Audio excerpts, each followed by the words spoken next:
recording first. All right. So in wrapping up our series this month, I have invited Candace Jacks out to talk to you about sleep. And I think she is the best person to describe what she does. And I actually want you also to I love the acronym for your name. So welcome, Candace Jacks.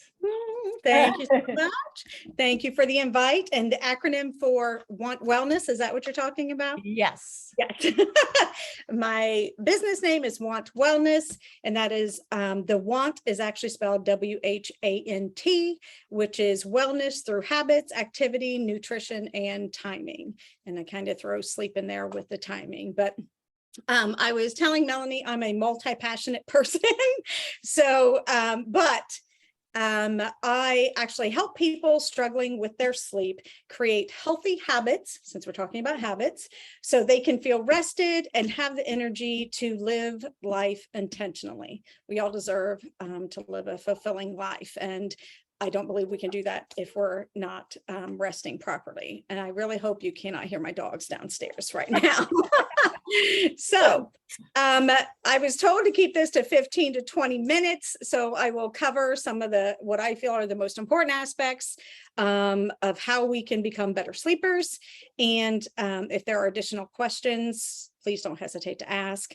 My contact information will be at the end. So you're always welcome to reach out to me either through Facebook, just look for WHANT Wellness, or you have my phone number and email as well. So, and we are live. So if you have any questions, please put them in the comments below and we will try to get them. If we don't, they'll make sure Candace gets to those afterwards. Awesome. Awesome. Awesome. And thank you again, Melanie, for this opportunity. I appreciate it. And let's see here. Let's go. All right. So I'm going to assume for the purposes of today that we all know that sleep is important. Well, that's great, but how do I actually make that happen? So that's what we're going to talk about today. Just to review, every physiological process in some way is regulated or influenced by sleep, which includes the restoration of cells and tissues, emotional regulation, which improves our mood, makes us less impulsive. It allows us to make better decisions, which is so important when it comes to our nutrition. Removal of waste and toxins takes place while we sleep, both in the brain and throughout the body. They actually have two different systems that take care of that. Our immune system modulation. Obviously, with the last 3 years of our lives, our immune system is very important. The consolidation of memories, moving the information that we've learned from short-term to long-term actually takes place while we sleep. Other processing of information and learning, and maintaining proper metabolic and endocrine function. Sleep does affect all of our hormones, those that regulate blood sugar, lipids, hunger, appetite, and satiety. Again, it's so important for keeping our hormones in check. All right, so one thing I want to make sure you understand is that it's very important to realize that sleep is a skill that can be developed and improved. I think so many times we get stuck thinking, oh, well, I've never been able to sleep. You know, I'm just a bad sleeper and that's the way I guess I'll always will be. No, it is actually a skill like anything else that can be improved. If you have difficulty sleeping now, I assure you, it doesn't have to be that way forever. And often, well, most times, it's really not our ability to sleep that's the problem. It's the way we think about our ability to sleep. Side note, women in studies will report that they slept worse than they actually did. So I just found that kind of interesting. But how much sleep do we need? Well, there's no set number that works for everyone, but I wanted to give you some general guidelines. Since we're talking to adults this evening or this afternoon, men our age typically need about 7 to 9 hours a night. There are some people that may do well on 7. Some people may, if they don't get 8, they just can't function. It just varies. However, I know a lot of people say, well, I only need 4 to 6 hours of sleep. And that may be true for some. There are some natural short sleepers is what they call them. But I assure you, those are the exception, not the norm. So also of note, I thought this was interesting. Adults 65 and over actually need less sleep.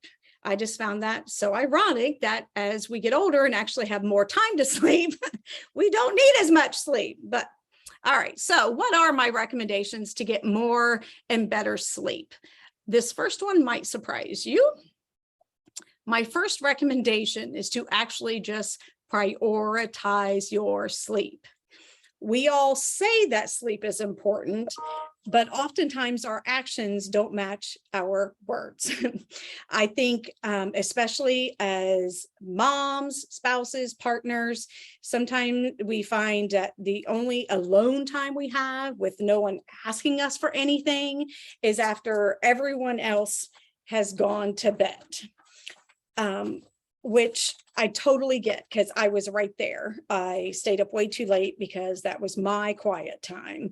Little did I know that I actually would have better served myself by going to bed early and getting up before everyone and having 1 to 2 hours of alone time in the morning.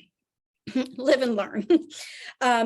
Also, we say it's important, but then here it is 10, 11, 12 o'clock at night, and we're still scrolling on our phones when we know we should be sleeping. So again, just prioritize it.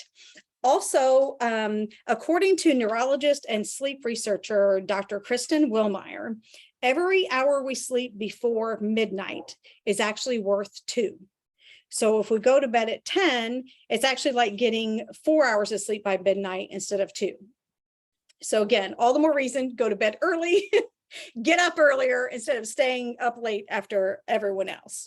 All right, my second thing is consistency. Consistency is key. Our brains crave consistency. That means we're going to go to bed and get up at the same time every day, whether it's a work day or not, whether it's a weekend or not. And I know this can't happen 100% of the time, but if we can strive for that consistency, get up and go to bed at the same time. Also, your wake time should not depend on your sleep quality the night before. If 7 a.m. is your wake up time, then get up at 7 a.m. even if you feel you didn't sleep well the night before. It's just going to help ingrain your brain. And then, excuse me, when deciding on, okay, so what time do I need to go to bed at night? Start with your wake time. If you know that you need to be up by 6 o'clock, then count backwards from there. So if you need 8 hours of sleep per night and you have to get up at 6, you know that you need to be asleep by 10, which means you're going to go to bed about 9:45-ish or so, because it's rare that most of us can lay our heads down and go right to sleep. So just something to consider. Number 3 is actually what I consider one of the most important things we can do for better sleep, and that is to prepare our sleep environment. Our bedroom should be our sanctuary. We need to sleep in total darkness. Block every bit of light that you can. This is especially important if you do shift work. So think blackout drapes. You can use a sleep mask if you can't block all of the light. Also, turn your clocks around. If you have a clock that you can see it emits light and you can see the time, turn it around for 2 reasons. Well, a few reasons. 1, so you're not getting the light. 2, all it's going to do is cause anxiety. If you wake up and you can see the clock, it's just going to make you more anxious about not being able to sleep. And then 3, you're going to be doing math in the middle of the night. You're going to be thinking, okay, if I can get to sleep in the next 15 minutes, I can get 2 or 3 more hours of sleep. Again, been there, done that. So save yourself. Just turn it around and then you don't have to worry about it. You can even keep a flashlight next to your bed. So if you should have to get up in the middle of the night, you're not turning on bright lights. Again, light is what drives our sleep-wake cycle. So you do not want to be turning on a bunch of bright lights in the middle of the night. No TVs in the bedroom. The bedroom is for sleeping or intimacy. That's it. Also, not eating, not playing with the kids, anything else. The light and noise from TVs, regardless of what you think, wreck our sleep. Our brain is actually still responding to the sound and light from a TV. You may not realize it, but it is. So again, turn off that TV. I was one of those people. I thought, well, I can't go to sleep without my TV. When the problem was, I couldn't shut my brain off was actually the problem. And the TV was just a distraction. But there are things you can do to help with that as well. So TV's out of the bedroom. If possible, reduce the temperature in your bedroom to 68 degrees or lower. I know a lot of times you can't control the individual, room temperature. Excuse me. So one thing you can do to actually trick your body is take a hot bath or shower before bed. That's going to raise your body temperature. When you get out, it's the exposure to the room air is actually going to start cooling you off and drop your body temperature. And that actually is a big signal to our body that it's time to sleep, that lowering of the body temperature. All right, turn the sound up or down, depends on what you like. Consider a fan or white noise. I sleep with a fan all year round. I like the noise. This can create a wall of sound defense, if you will, protecting you from noises that might otherwise engage your brain. If you find sound soothing, then just get something with a timer on it so it can lull you into sleep, but then it's not going to disrupt that sleep later in the evening. And if even small noises can wake you, invest in some really good earplugs. And you may have to try a few different pair, especially if you're someone that travels a lot for work. Maybe the sounds at the hotels and so forth bother you. Try several different pairs so you know that when you wake up, you're not going to have sore ears or anything. Also, I got like a $15 sound machine that's only that big that can travel with me on Amazon that has, all different sounds, rain or whatever, that I can carry with me since I can't take my big box fan everywhere. All right, the next one, get cozy. What do I mean by that? Make sure that the mattress you are sleeping on is comfortable for you. I'm not saying that should be soft, firm, somewhere in between. It's, again, individual preference, but make sure your mattress is comfortable and supporting you.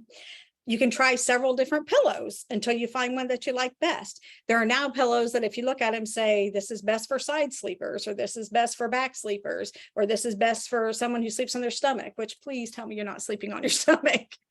That is so bad for your back.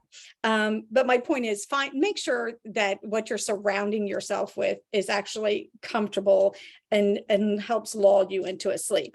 That means buying the nicest bedding that you can afford. Something that feels good against your skin. Now, if you're someone that runs cold, that could mean maybe flannel sheets. If you run hot, thank you, menopause. They now make sheets that wick away moisture and sweat. Perhaps you like the slick feel of satin sheets. Whatever feels good to you.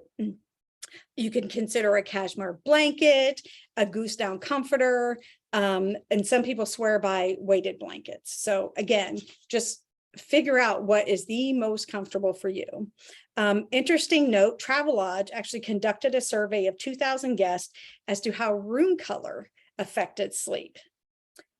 Pale blue in the bedroom was associated with calmness. This one surprised me. Certain shades of pale yellow were the next color identified. That surprised me. And then green was chosen as the third best color for sleeping. So again, your room should be your sanctuary. So consider everything, wall color, everything.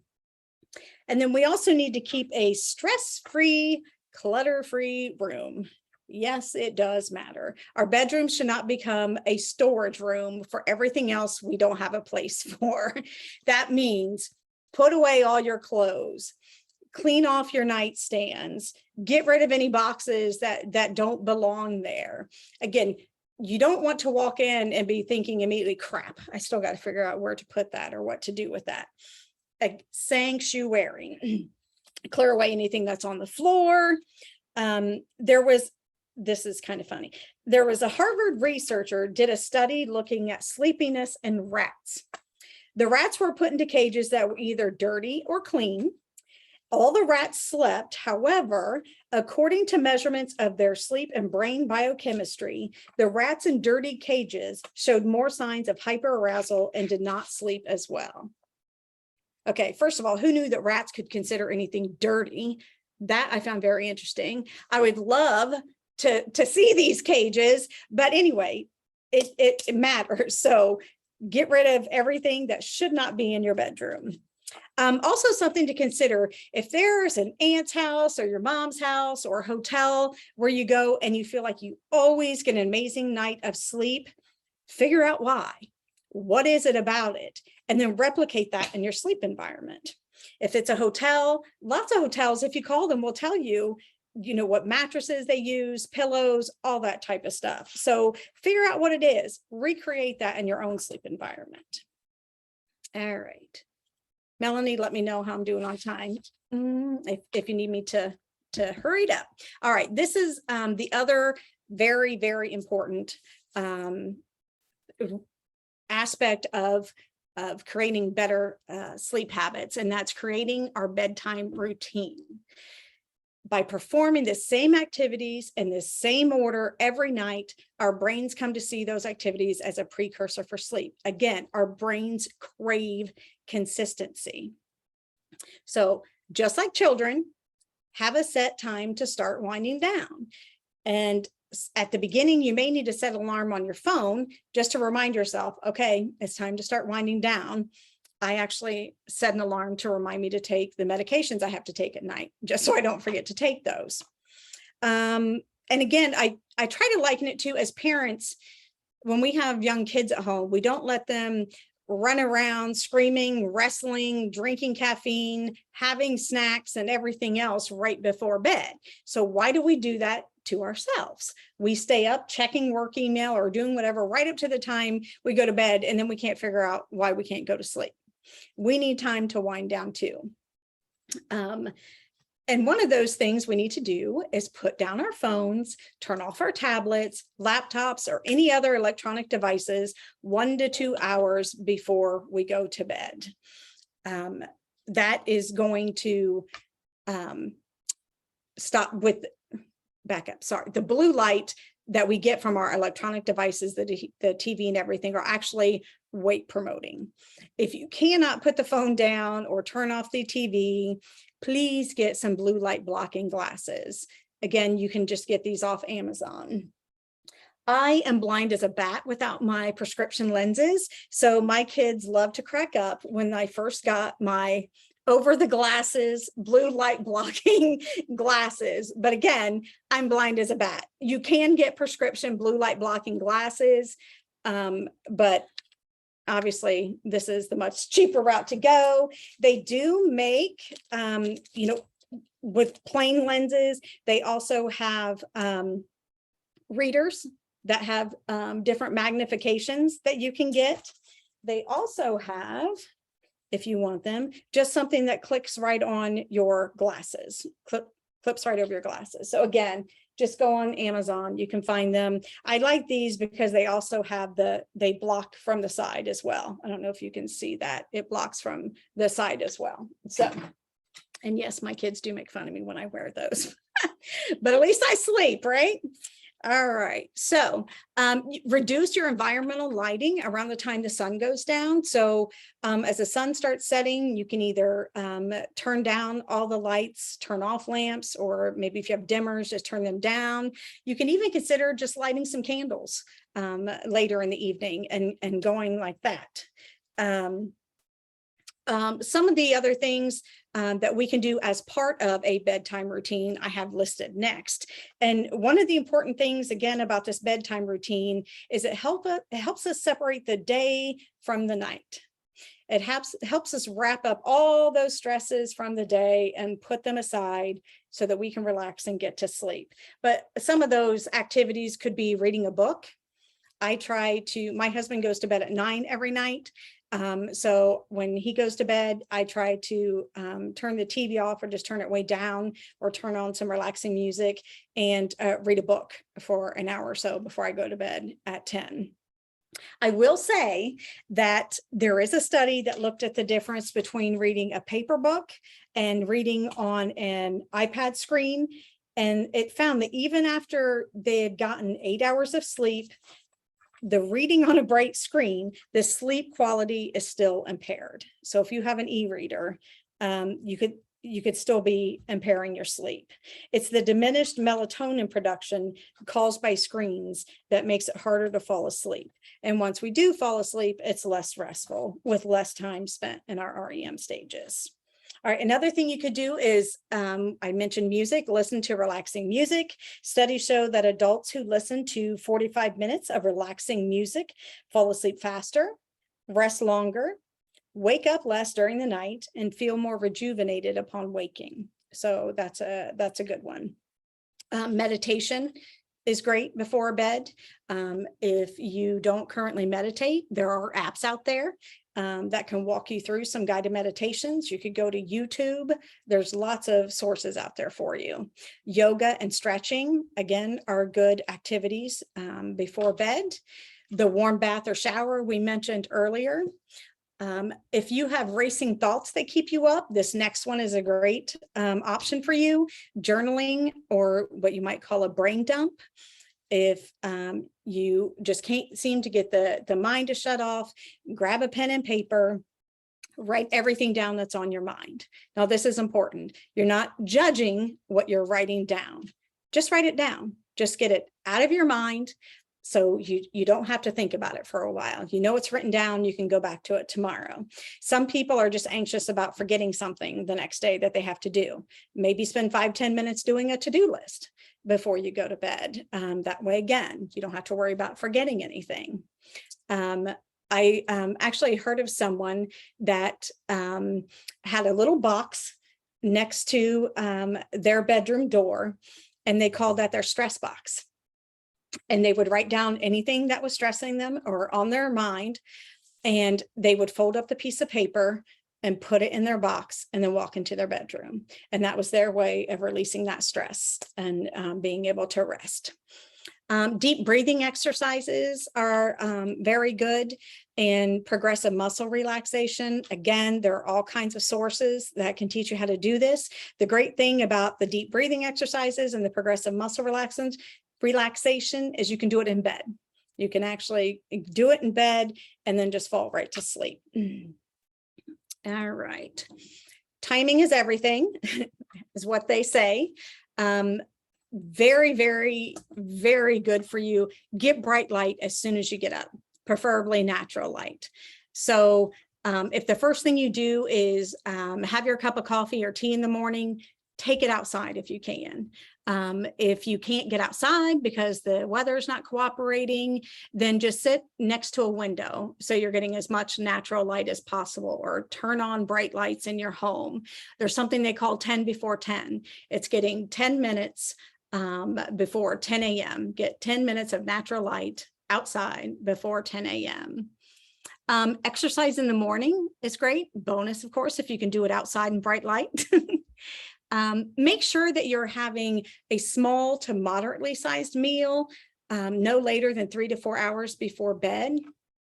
We don't want to be going to bed overstuffed and feeling like we could puke. We've gorged ourselves on dinner. So try to keep your dinner small to moderately sized, which fits in with what we know about nutrition anyway. So it's going to help you sleep. And if you think about all the important processes that take place while we sleep, well, that can't happen if all of a sudden our body's attention is turned to digesting this late night snack we just had. So one of the best things you can do for yourself is dinner and done. No snacking after dinner. Avoid caffeine after lunch. And I will say this, caffeine affects everyone differently. You really just need to experiment to see how it affects you. Some people can drink caffeine up to 6-7 o'clock at night, doesn't bother them. Other people, if they drink it afternoon, they're up and can't sleep for several hours. So really just experiment a little and see how it affects you. Avoiding alcohol. is a good one. I know a lot of people say that, well, my wine at night helps me relax. And yes, alcohol can have a sedative effect, which many people associate with a good night of sleep. However, as it metabolizes, it wrecks the second half of your sleep. So again, just try to have it earlier in the evening if you can, so as much of it is out of your system as possible. Let's see here. No difficult or stressful conversations within 2 to 3 hours of bedtime. My husband actually taught me this years ago before I ever studied about it, but it makes sense. Stress raises our cortisol level, which blocks our melatonin production. So no difficult or stressful conversations. And if you think about that, that should go for our kids too. We don't want to be yelling at them about their homework or anything right before they go to bed, because then they're not going to be able to sleep either. It also, side note, I also learned that applies to when someone first gets home and walks through the door too, but that's a whole nother story. Avoid late night nicotine. I don't know if anyone is a smoker, but again, it promotes one of the most powerful weight promoting chemicals produced in our brain. So it is not actually helping you go to sleep. And then finally, napping. They say that an early nap adds to the previous night of sleep, but a late nap subtracts from the upcoming night of sleep. A nap is not supposed to make up for all the sleep you could have gotten the night before, but didn't. So if you're going to nap, and hey, I'm a proponent for them, do it before lunch and make sure it's 30 minutes or less. All right. And then some notes about aging. Sleep latency, which is the time it takes to fall asleep, actually increases with age. Waking after sleep onset increases with age. Up to 42% of perimenopausal women have trouble sleeping. And according to the Sleep Foundation, about 61% of postmenopausal women struggle with some amount of insomnia. I do not tell you this to depress you. I just include this information to show you that you are not alone. It happens to many of us. And some disruptions in sleep are completely natural. And the important thing is to not allow them to be a cause for increased anxiety. Again, increased anxiety is just going to make it the whole situation worse. Now, if you do wake up and cannot get back to sleep, you can either try one of the relaxation techniques that we discussed earlier, or just get out of bed, go read, or do something else until you feel sleepy again. They say don't lay in bed longer than 20 to 30 minutes.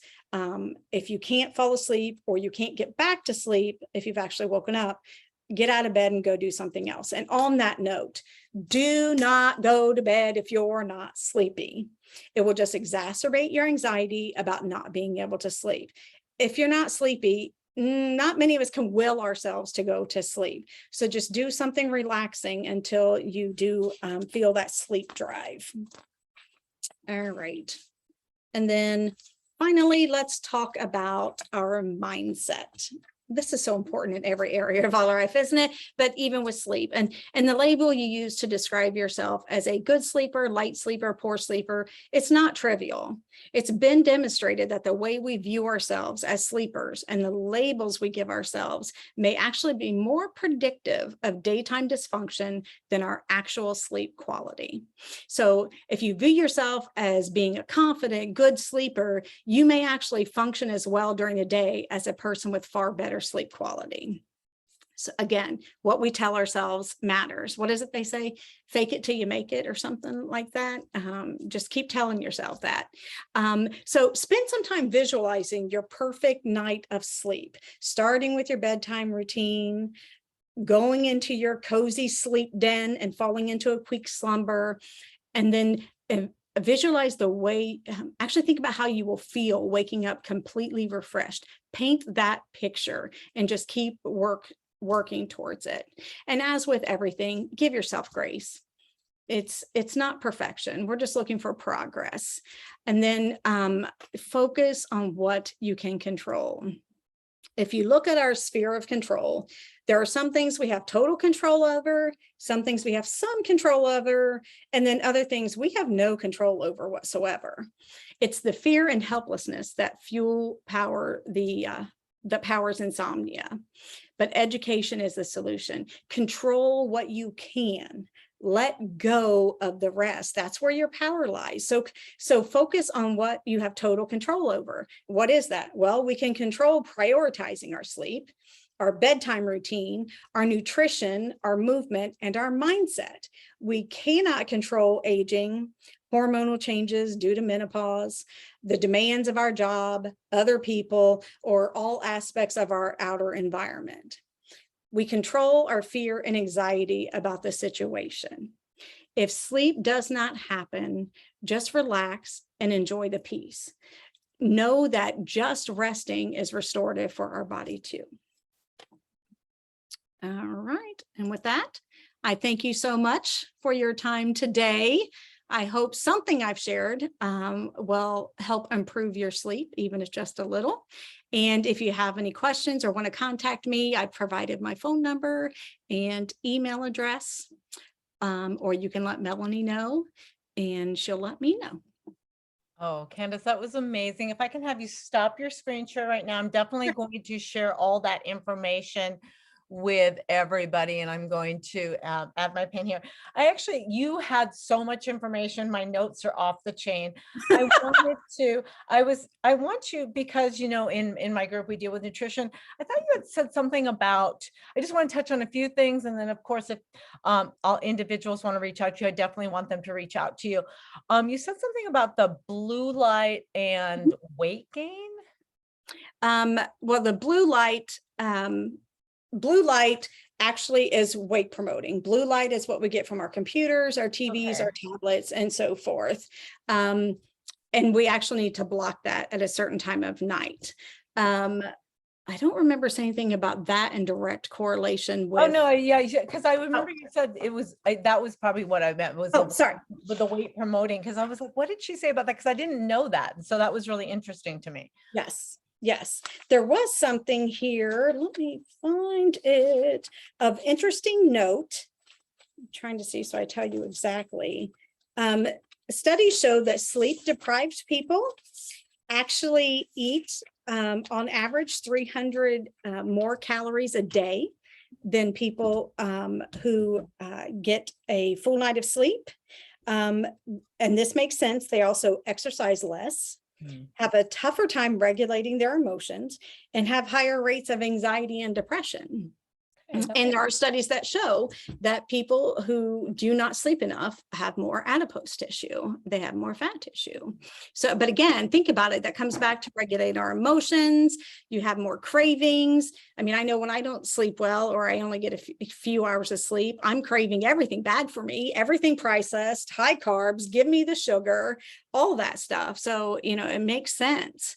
And I laugh now because, you know, all growing up, you know, you hear the saying, sleep on it, just sleep on that, you know, major decisions or whatever. I mean, have you ever had a situation where you were mad at someone, you went to bed, you woke up and it really is just not that as big a deal anymore? I mean, it's so important for our regulating our emotions. So yeah, what else can I share? No, you had so many interesting points, but one of the things I wanted to it's so funny when you're talking about, I definitely am a huge proponent of not scrolling. The one thing I didn't think about though, too, a couple points that were kind of new that I touch on, because you covered enough material that definitely could bring you back, but I didn't think about the light from the clock. And so I thought that was really interesting. So there was a couple takeaways that I currently do that I'm going to change. So that was something that I'm going to fix. And I was laughing when you said about the before midnight, because my grandma always had a saying that beauty sleep is all the sleep you get before midnight. And so when you said that, Grandma knew something. Yeah. So my grandma flashed in my head. And so, and the other thing was too, a couple things was in regards to blankets, because even if it's summer, I actually cannot sleep unless I have weight on me. And when it's 98 degrees, like it was yesterday, it does make it much more difficult to fall asleep. Yes. And the other thing I'm going to work on, I was laughing the whole time you said that, was about the bedroom and the storage. I live in an apartment, and my son is OCD with cleanliness. So my room is bedroom / storage. And it is, I do feel actually when I walk into my room, I am immediately stressed out. Like Okay. anxiety just hits me because it's a hot mess, because I'm 55 years old. I've downsized, but I've got a lot of stuff. And I'm like, I don't have anywhere else to put it, Yeah. Yeah. And so that won't be an Maybe issue. even, and there probably are going to be cases where you can't really help it. Maybe getting some screens or some type of curtains up. So when you walk in the room, that's not the first, you know what I mean? That's not the first thing you see, but at least you're aware of it. You know what I mean? So that's good. Yeah. Mhm. So I'm definitely going to be doing some practices myself. So Mhm. I definitely want to thank you for your time. That was Thank so much you. information. So if anybody wants to get in Enjoyed it. touch with Candace, I'm going to have your information in our group. And so the people can reference you, because I definitely feel that a lot of us are going to have questions. This was a great way to wrap up healthy habits. I definitely have some tools that I'm going to add to my toolbox, and I'm hoping that other people had some takeaways as well. Perfect. So we'll definitely have you back, because I'm sure that they'll have questions, and I would love to have you back. And do you have any? And that's it. So thank you so much. I Thank you value so your much time. for the opportunity. Yes, that was an amazing presentation. Sorry I went long. It's really hard to condense all that down. So I apologize, everyone. It was engaging, and I'm sure people got a lot of value out of that. So that is going to wrap up our Wednesday Live this week. Next week's Wednesday Live will be a new theme, and we'll be announcing the name of our page, which is going to be different. So thank you so much. Everybody have a Thank you, blessed guys. day, and I will see You you too. soon. Bye.